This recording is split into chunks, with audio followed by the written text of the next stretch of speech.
Internet. I'm talking specifically to Youre, not to Oh Wolfie. my. I want any of our listeners to go on Twitter, going to @RainbowDoes, and Oh, shame them for not doing their homework for this episode. I can't believe this. I gave you so much time to watch a measly 2 episodes. I don't know where the time went. You not only had all this weekend, all day, and a 3-hour warning from me saying, hey, watch this episode. And you didn't. You watched It all got away from me. I watched one. You watched 1 episode in 3 hours. I did. Don't know how. Binged watched what was the summertime rendering to be ready to talk about it. And you couldn't even watch 1 measly episode. Listen. There's other times you haven't done your homework. No. Yeah. Like what? Name it right now. You can't, because that's never happened. You're That time you watched the wrong show. It's a fake and a fraud. I may have done that. But it was homework nonetheless. I just did it out of order. Not knowing, not remembering. But at least I did do the homework. I did half the homework. That's a B. No, that's a C. That's not a B. That's a D. No. That's like a C minus. You're horrible. Now you can only talk about 1 episode today. You can give me a sneak peek into the second. we'll give you a sneak peek. That brings us to our episode. But first, intros. Welcome everybody to episode 133 of You're Ridiculous. You. Me. No. Got him. My name is Luke, one of your hosts as always. With me, the buffoon of the host, Wolf. That's half me. That's right. Okay, did you change your name? You're just buffoon something else? No. I'm winning at every angle. Last week, we talked about your trip to PAX West, Wolf. We did indeed. It was great. Did you get the con sickness? I did not. I'm a survivor somehow. Oh wow, For once. a survivor. Wow, it's surprising. Normally, everyone gets it. Right. Apparently, even COVID broke out. Well, yeah. That's not and surprising. I escaped it. That's again. This time, yeah, it's because you don't have someone giving you the COVID. You're so right. You would have escaped it before too, had Lauren not been all up in your grill. Infected me. Well, we're not here to shame Lauren, as funny as it is. We're here to talk about Season 2, Episode 1, only Episode 1 of Rings of Power. Yeah, 1.5. 1 and some bits of the next time. 1 3/4. Just like Lion King. What was it? Lion King... 1.5. I had that on like VHS. Watched it on repeat. I did too. It was terrible. Most direct to like VHS sequels were terrible. Yeah. Should've, because they always shipped them off to a new studio. Yeah, fun gimmick though. Them watching the movie. Oh yeah, it was a great gimmick. Like that one, of all the sequels for like the movies, that one's actually not that bad. But like, Little Mermaid 2, terrible. Oh, awful. Awful. Beauty and the Beast 2. Awful. Mulan 2. I didn't even know there was one, but yeah, I bet it's awful. It's terrible. It rehashes the story over again. Of course it does. Why wouldn't it? But in a worse style. Well, naturally. Maybe one day we'll do a ranking of all the sequels. Give the people what they want. Exactly. But, Wolf, let's get right into it. Give us a rundown of Season 1. Or, sorry, Episode 1. Episode 1. We start off with basically a flashback to how Sauron got to where he was at the start of Season 1. Episode probably, I think, 2. 1 or 2. Then it's it's sort of like a recap, but not, because they're doing new things. It's kind of okay, this is their new starting point. Real funny, Sauron getting jumped by all the orcs. I knew that was going to happen. And I knew it was going to be the crown. I felt it in my bones. He sussed it out. Right. Like, as soon as he's like, you have to kneel, I'm like, oh, he's dead. Or at least he's getting attacked. Yeah. I actually didn't think he would, like, quote unquote, die there. But because I thought he would, like, get up and instantly own everybody. But. Yeah, it just exploded a little. But not in a way that hurt people, but hurt the environment. But no one else. His soul exploded. Or something. I don't really know what that was. Just like went nuclear and didn't actually do any damage. Everyone just woke up, brushed off, was like, all right, back to business. We're free now. Yeah. It was a real Clark Kent effect because I'm looking at this episode, I'm like, I guess that's Sauron. Did I forget? It was before he changed into like the Halbrand moniker. Crazy what a bath does to a motherfucker. Well, Halbrand's never known a bath in his life. True. Motherfucker's dirty as can be. But before he revives, he becomes this black goop. Oh yeah, the slither monster. Straight out of Stranger Things on that. I don't know what that was, by the way. That's not like a thing. Oh. Yeah, I think that's just something the show made up.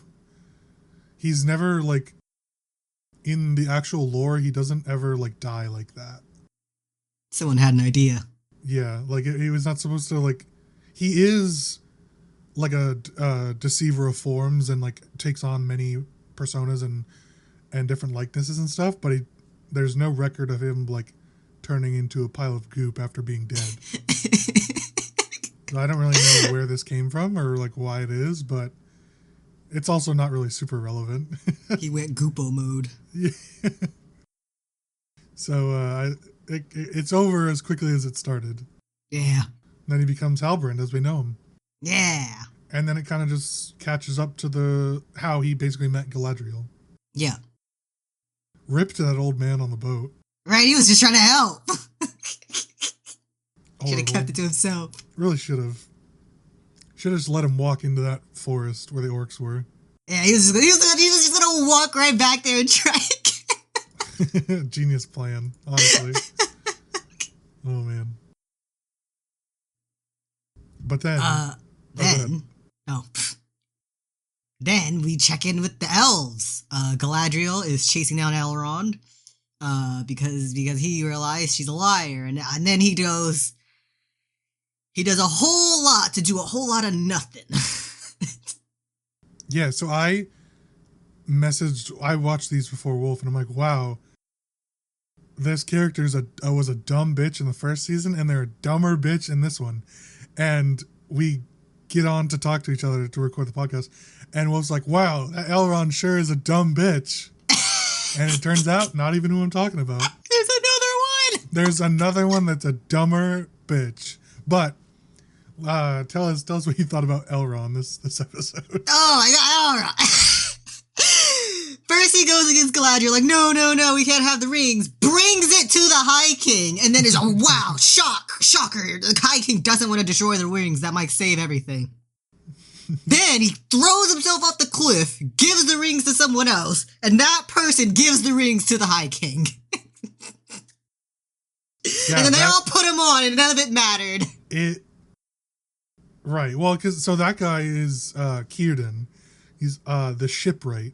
So he's the one that built all the ships when they were. Remember in season 1, they were talking about like Valinor and stuff. Which is where all the gods sort of are and where the elves originally came from. Yeah. Well, he's the one that built all the ships that brought them to Middle-earth. Okay. And now he's the one building the ships that when the elves leave, like when Galadriel was going to leave in season 1, he's also the one that built that ship. Okay, so he's like the oldest elf in Middle-earth. He's not very good at building ships. They're all sitting at the bottom of the ocean. They're all sitting at the bottom of the ocean. Well, listen, he's just the one that does it. Maybe, maybe they should stop building ships. Yeah. Because they were, like, told by one of the gods, like, how to do it all. I see. It's not like their elves are, like, have a natural affinity to, like, sailing or anything like that. Yeah. But yeah, so he's the, like, oldest elf, supposedly one of the wisest. But as it turns out, all the elves are dumb bitches. Indeed. We'll get to that later. But so it's just no surprise really that they sort of use the rings. Surprise to Elrond. It's well, yeah. Well, because Círdan was like not like aligned, but like he worked with his father, Elrond's father. Yeah. And so, you know, there was a bit of a trust there. Elrond, I think, took him as like a mentor, basically. I see. But then he saw the rings and he's like, oh shit. And he even says it like earlier on or whatever. And it was like how Celebrimbor wanted to make something that once you gazed upon it, it would turn your heart over to it. Right. Obviously, he didn't know that the rings would do that to him when he looked on them. But it was like, you know, a prophecy for things to come. It was destined to happen. So once he said that to Elrond should have just left. Yeah, turned around. Also like that there was no repercussion for Elrond like stealing the rings and jumping into the waterfall. His loss was repercussion enough. Right? Like not even like, you know, a month in horny jail or anything. The embarrassment, the cringe. Just got a sweet vacation and building a boat.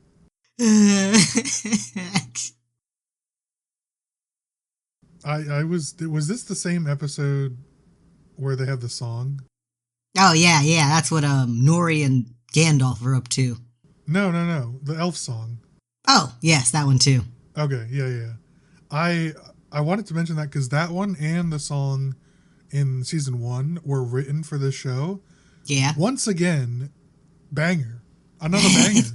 This one obviously isn't Elvish, so it's a lot harder to like actually sing. Right. Like the other one is just in, you know, plain English. But banger. It was great. It was really like, it felt like something Tolkien would have written. Oh, high praise. Well, yeah, that if they're doing anything right, they're making good music, which is awesome. Benjamin Walker, the actor for this one, apparently is just from Georgia, which is really funny to think that he's the fucking High King of the Elves and he's just from Georgia. But he's like an actual like singer and everything, like for like orchestras and stuff. Right. Which is really cool. I didn't know that until I watched some interview. Oh, I see. And the naturally, as the interviewee or interviewer, she's like, "Oh, you're a singer. You did such a good job." He's like, do you do this, like, is this a thing you do? And he's just like, yeah, I'm a song and dance man. And it's like, High King on what the kind side. of question is that? He can obviously sing. They just edited it in. Right? Oh, man. How weird would it be, though, to, like, have to learn to sing a song in a made-up language? Oh, insanely. It's crazy. Because I was watching a different video of them recording the music for it, and they have a whole dialect coach to like help him, like, well, because like they have one to do all the Elvish what's the language, yeah, but what's the script, like, what's the word for that, the translation, I guess, but that's not what are the what's the word for like lines? Lines? Whatever. A line feeder? Fuck off. There's a word that I can't think of. Anyways, there's a dialect coach that like helps them, and they have this in Lord of the Rings and The Hobbit too. It's like they bring someone in who's an expert in fucking speaking a made up gibberish. What a thing to be an expert in. How do you get this? How did you get to that point? How do you become known for that? I don't know. I don't want to know. I don't want to know. They had someone in Lord of the Rings, at least. They had someone that has like a PhD in not only Elvish but also Black speech, which is the orc language. How do you get a PhD in a made-up language? I was so confused. I have no idea. I think it's like officially like a writing one. Okay. Or like a language one. Like a bilingual language PhD thing. But like their specialty is in these, like, those languages. Okay. Because it technically, like, you could just like learn it and use it like any other language. I'm surprised people don't, because people talk, what's the Star Trek one? Zoidish. Zoidish. I know what you mean, though. I forget what it's called though. Hang on, we're gonna find this out. Star Trek. I'm not a Zeppelin. What's the Klingon? Klingon. Klingon. Oh, start with a Z. Klingon. It doesn't. The Klingon is a K. You buffoon. Look at Z's. Z's. Yeah, Klingon. Well, people do know how to speak it and everything, and like there's people. Funny enough, I've watched an episode of a YouTube video of someone speaking one of the alien languages from Star Wars. And not only is it just like, it's an insect language. Right. So they're just like vibrating their vocal cords. It was one of the weirdest things I've ever seen. Human beings. It was very weird. Anyways. Maybe we are ready for aliens to visit us. Yeah, we know all the fake languages. I forgot where we were. What we were. I think we just finished with the elves. Yeah, they basically did fuck all. Yeah. They're like, no, we shouldn't use the rings, but we're gonna use them anyways. Yeah, now the temptation got him. Yeah, Elrond. Okay. Put yourself in Elrond's position. Would you use these rings? Yes. Well, explain yourself. It's the solution to the problem, and if something bad comes of it, that's life. What if something bad comes from not using them? I think that's I think the argument is, if we don't use them, something definitely bad is definitely going to happen. Yeah. If we do use them, there's a chance of something bad happening. I'll take that chance. Right, and I think that's what the elves are kind of going with. Like, it might further empower Sauron, but if what the majority of people think is true, that Sauron didn't touch them, then in theory these should be fine. And he did touch them, right? Like as Halbrand? No, he stuck on? Really? Nope, okay. No, not these ones. These ones were only made from his idea. Oh, okay. But he never had any handle in making them.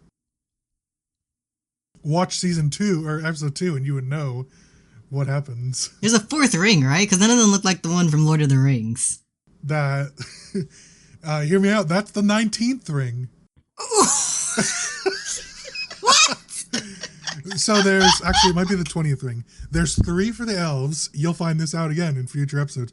3 for the elves, 7 for the dwarves. That's 10. Oh, yeah. 9 for men. And then the one ring that literally just is a gold band is the 20th ring. Okay. And the 20th ring is the one that Sauron made himself alone. Without Celebrimbor's help.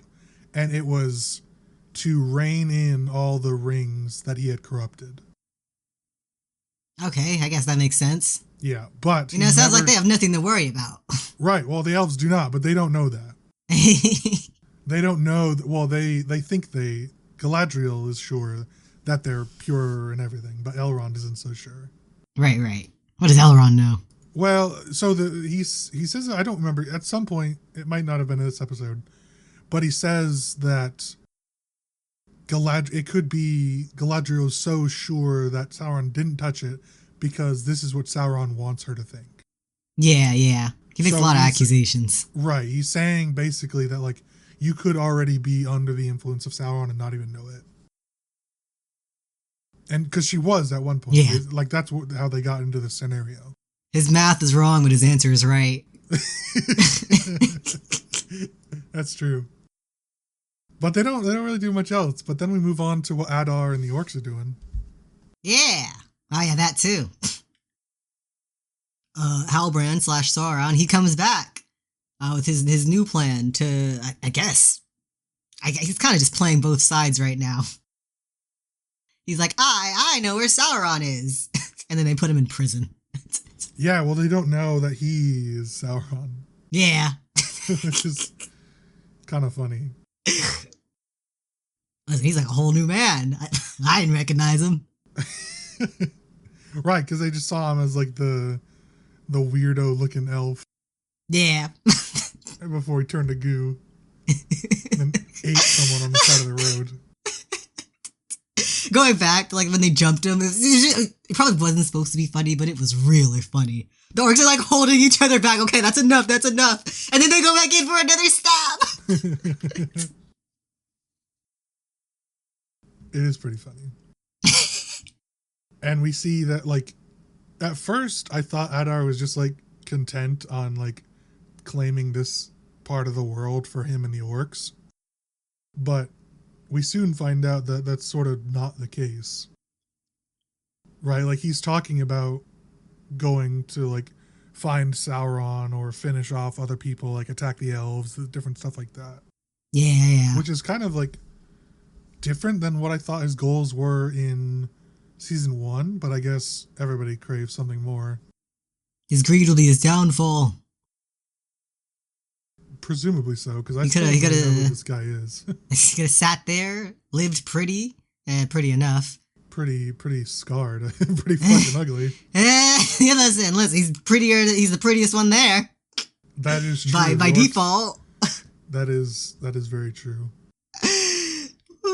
But they don't do a whole lot other than basically put him in prison. Yeah, torture him a bit. Fair Bit of edge play. He befriends a dog. A not dog, but a dog. Do you remember what they're called? No. Wargs. They're like gigantic, like sort of wolves, basically. Yeah. They're big dogs. So he befriends one, which is only relevant at the very end of the show. It mauls his torturer. It's so funny though. That's such a good scene. You can hear him scream, and Sauron just like looks behind him and laughs. Yeah. Like, that's so proud good. of himself. I know, that's so good. But we see that Poppy has joined Nori and the Stranger. Ah, yeah, caught up to them, I guess, or has been following them. I guess just been following them, which I don't really get why she. I didn't get at the end of season 1 why she didn't go with them. She wasn't invited. I don't know. I feel like she could have tagged along. She did. She just wasn't invited. Right. But yeah, I guess that's true. And then it was to me, it was not a big reveal that it was her that was the one following them. Like, that's Poppy. Yeah. And then they lift the whatever they caught her with, the rag. Pile of moss. Yeah, pile of moss. And it's like, oh, it's Poppy. I'm like, no shit, it's Poppy. It's not a surprise. Who else would it be? Nobody else knows where they're going. She sure did let them wander for quite some bit, like in circles. Sure did. Well, she might have been wandering herself. She's like, yeah, the song, don't you know? Of course, she didn't even know. It was the guy, the stranger. Yeah. He's like, oh yeah, Poppy's wandering song. It's put 2 and 2 together. I did kind of like, in a sense, that they used the song, but then, like, the more I think about it, I'm like, wow, this is like really convenient that they had a song that gives them the exact directions that they need to go. Now, feel like that. I guess. And singing it for years. They never knew the relevance of it. Centuries. Singing it for, though, it's like a passed down from like Poppy's family. That was just some worthless song they passed down for no reason. I know. It's just like them kicking it in the desert too. Yeah. living on dirt.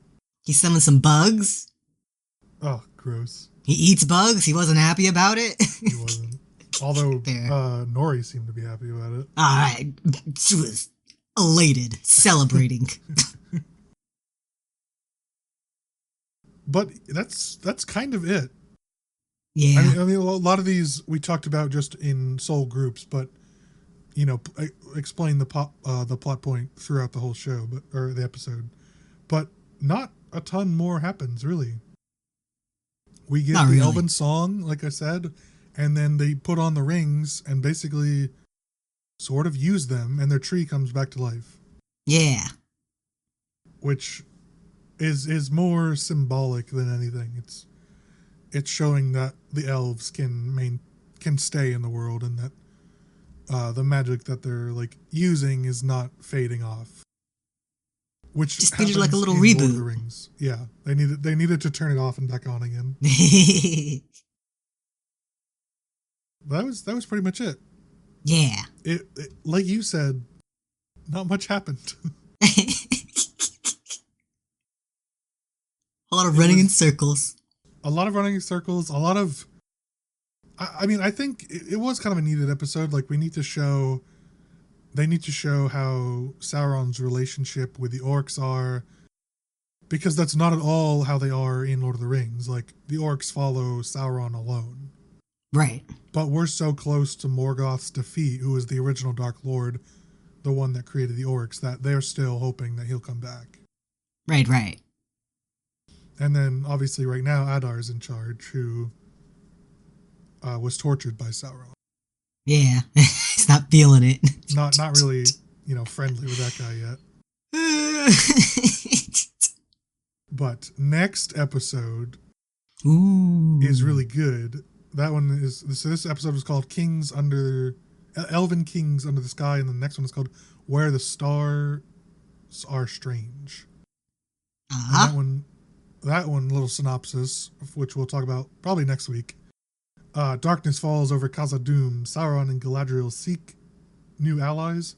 The stranger and harfoots encounter a growing threat. What? This episode, I believe, is where the dumb bitch comes into play.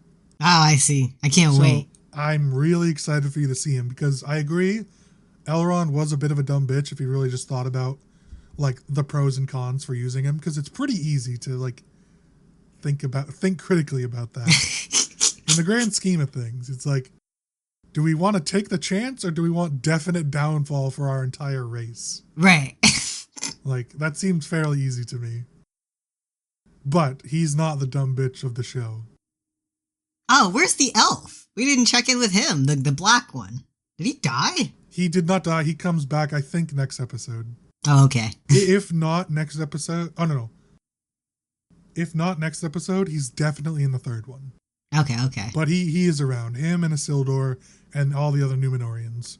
They didn't come into play in this episode, but they do come back at least in episode 3. Maybe they show up sparingly in episode 2. I don't remember.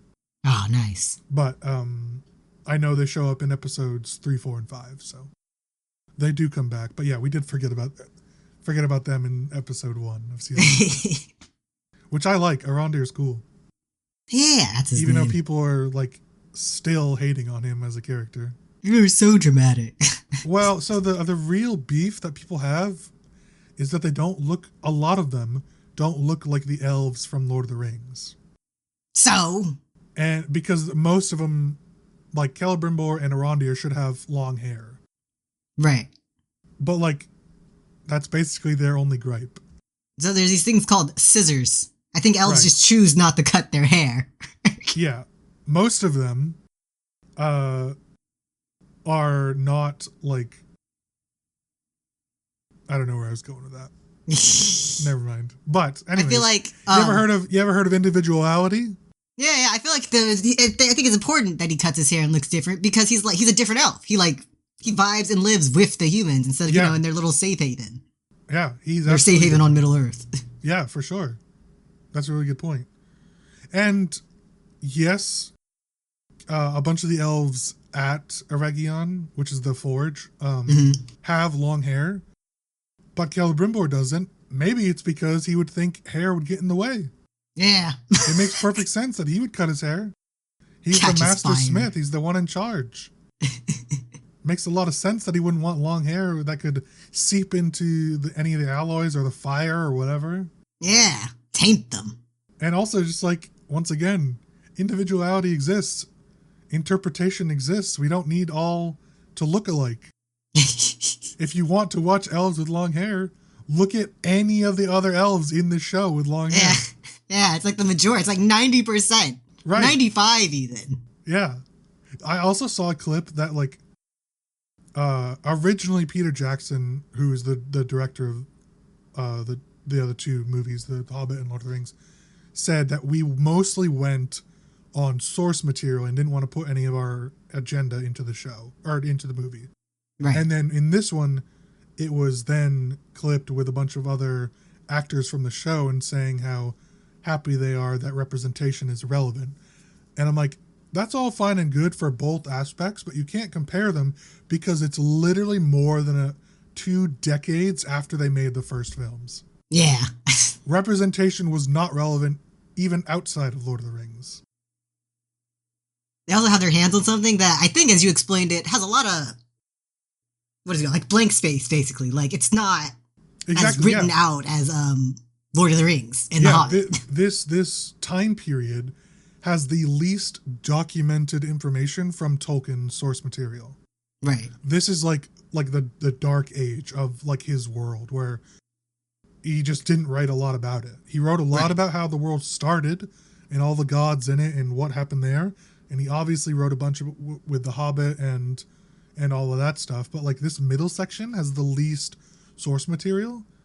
So like they can choose to get creative with it. Like nothing about it is inherently bad or wrong even. Like sure, they're going to change some stuff, but it also like how much of it actually matters.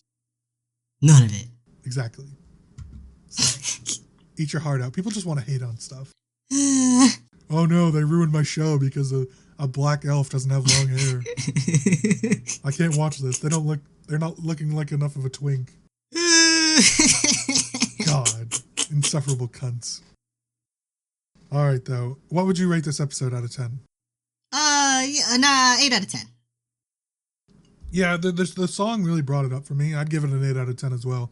It was good for what it was, but there's not much meat to it. Yeah. But like what there was fine, you know? Yeah, it's a starting point. Yeah. A lot of build up. Exposition, as they say. But moving right along to Rain's question of the week. Wolf, what do we got? This week's question of the week is, if you respawned when you died, like in a video game, what would you do? Great question.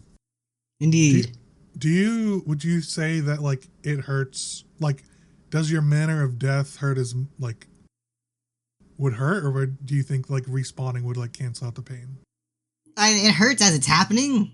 That's fair. But that's like balanced. So like instant death wouldn't hurt. Yeah, that wouldn't hurt. But like obviously like bleeding out or something would probably. You got hit by a car. Yeah, it hurt until you died, and then you're fine again. Sure. Would you like? Do you have like a respawn point, or would you just like get up? I think you have a respawn point. I think you would need to, because otherwise, what if your body was like destroyed? Yeah. Like if you were set on fire, you can't just get up as a skeleton. Deadpool. Right. So where would your respawn point be? Just last place you slept? You know what? Yeah, last place I slept. It's like sleep on a park bench and wake up in Brooklyn. All right. You know what? So immediately my thought would be to use this for financial gain. Oh, yeah? I would leave everything behind, go somewhere where they've never seen me before, and start like placing wagers on myself at a bar. And like, oh yeah, I can do all this stuff, you know? Let me just take a quick powwow nap in the corner. And then be all good. Then we'll be good, and I'll, do all that stuff. It's like they're putting wanted posters up for you, like beware this man. No, see, that's when you swindler. Leave. Right, but that's when you leave and you go somewhere new. It'll be international. Internet's gonna spread you around. No, or I'll just be like a TikTok star. Oh yeah. It's like, come kill me for $500. How often could you respawn? Surely there's like no real limit. The only limitation is your mind, because you are dying. Sure, yeah. You would have to. You could afford a therapy at that point. You could, yeah. Well, I don't think any therapist could handle what you had. Yeah, I have to face my mortality every now and then I come back. Would you die from old age? Is that a thing, or is death just not relevant anymore? Could you die from old age? Well, so if we're treating it like a character in a video game, characters don't age. Yeah, true. Like 90% of them don't age. So I would assume no. And if that's the case, good luck. I suppose theoretically it's possible, but I mean, once I start getting like the old stuff, old sickness, I just off myself so that I come back normal. Not sick. Okay, but like if we do age and like that would eventually put a stop to it. Because like if you age, you can't just like, it's not like a save point. So I assumed it would be like when you die, you wake up like just in that spot, but you're not like time traveling. Yeah. So like if you say you're like 90 years old and you would die from old age, you can't just like off yourself and like reset it. Okay. I feel like at that point you're just caught in an endless loop of death because you keep respawning, but you're still old, so you just die again. I'm saying you would probably die from old age. Oh, okay. So there's just like because a otherwise hard you'd limit. just be immortal. Hard stop. Right, and then there's just like there's no point talking about it because you're immortal. Yeah. So like, who cares at that point? Because then it's not interesting. Although I would, if you were offered immortality, would you take it? Yeah, probably. I don't know. I think people would go insane if they actually took it. Eventually, but that's everyone else's problem around me. No, I mean, like, I think you would, like, not the collective you. Whoever's offered immortality would eventually, like, lose their fucking mind. There's a really good episode in the Sandman series on Netflix where Death and Dream, who are, like, immortal beings, give a random guy immortality. And they check in with him every 100 years to see how he's doing. Yeah. And, like, some years he's doing great. He's like a super rich man with a family.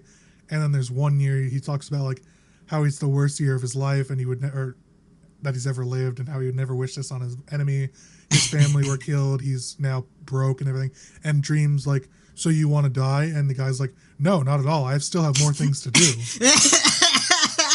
And it's actually one of the better episodes of TV that I've watched. That whole series is really good. But can I opt out of the immortality when I'm done with it? In this scenario, yes. The guy could say, okay, I'm ready to die. Okay. Because Dream's argument was that life is... it was something along the lines of human lives don't have a purpose. Right. Because there's a start and an end, and there's only so much you can do with it. And right. So Death, his sister, wanted to see if someone didn't die, how much could they actually accomplish? And what would they do with that immortality? I see. So they were basically running an experiment on him. And so they're bored themselves. They met this guy who was just like talking in a bar with his friends. And he said something along the lines of like, I'm going to figure out a way to be immortal. It was all very convenient. And so they did that and everything. But this guy literally like needs a therapist. That's fair. And by the end of it, or not end of it, but like by the end of the season that we see, him and Dream are like good buddies. Because like those are the two constants in life. Like they meet every 100 years to check in. And like that's the only thing that this guy knows is like remaining true, right? Yeah, that's his new purpose. Right. Well, because like everybody else will eventually die around him. Yeah. And like he's not immortal, or he's not omniscient like Dream is. Yeah. This is not a Sandman episode. But anyways, my point was that the episode was really interesting for a similar reason that this question is. Yeah. What would you do with immortality? Or this respawn point? Because we never talked about that. I don't know, whatever I wanted. Probably live a bit more recklessly. I go skydiving. Would you not go skydiving now? I guess I would. But yeah, I would. I wouldn't, not because I don't like heights. Oh, yeah. So it's not even like a thing about I'm like afraid of dying or whatever. It's like, no, I'm just not jumping out of a plane. I'd go solo skydiving because as I am now, I have to be like strapped to someone because I'm super sensitive to G-force, so I just pass out. Well, right, but you have to be strapped to someone the first like 10 times you go. You do? Yes, you can't go solo the first many times. Insane. Because of that exact reason. That there's safety regulations. Because they don't want a lawsuit that you die. Because you, like many other people, are sensitive to G-forces. That's fair. Cool. So yeah. I proved their point by existing. I don't know how many it is, but the first. Actually, you might even have to be certified to not be strapped with someone. Ah. But yeah. Did you know, by the way, the average time you're falling for about 2.5 minutes? Wow. Which I never thought it would be that long. That's a lot of minutes. That's a long ass fucking time. If you just sat in your room and did nothing for 2.5 minutes, that feels like a fucking age. Yeah. Like you have nothing. You don't look at your phone, nothing. Just like staring at a wall for 2.5 minutes. Obviously, you can look around for skydiving, but just like gauging how long the time is. Yeah. It's a long time. I watched a video about it. Someone was timing it. Ah, nice, nice. I'd go crazy. And like the last like minute or whatever is like when you open the chute. Oh, it's even slower. Yeah. It's like 45 seconds when you open the chute. It's crazy. Anyways, that about wraps it up. Wolf, take it away. I'm Wolf, taking things away. Thank you for watching episode 133 of You're Ridiculous. Woo! If you liked all that, be sure to hit the like, comment, and subscribe button and hit the bell so you get notified of the next episode. If you're watching on a podcast website, be sure to hit the plus and give us 5 stars to support the show. You can follow us across the internet, the main cast at ridiculous_cast on Instagram, Twitter, and TikTok. You can follow Lucas at 7AngryWasp with an E, and you follow me at Rainbow Does without the W. Hope to see you guys all again next week, but until then, say goodbye. Goodbye. Goodbye.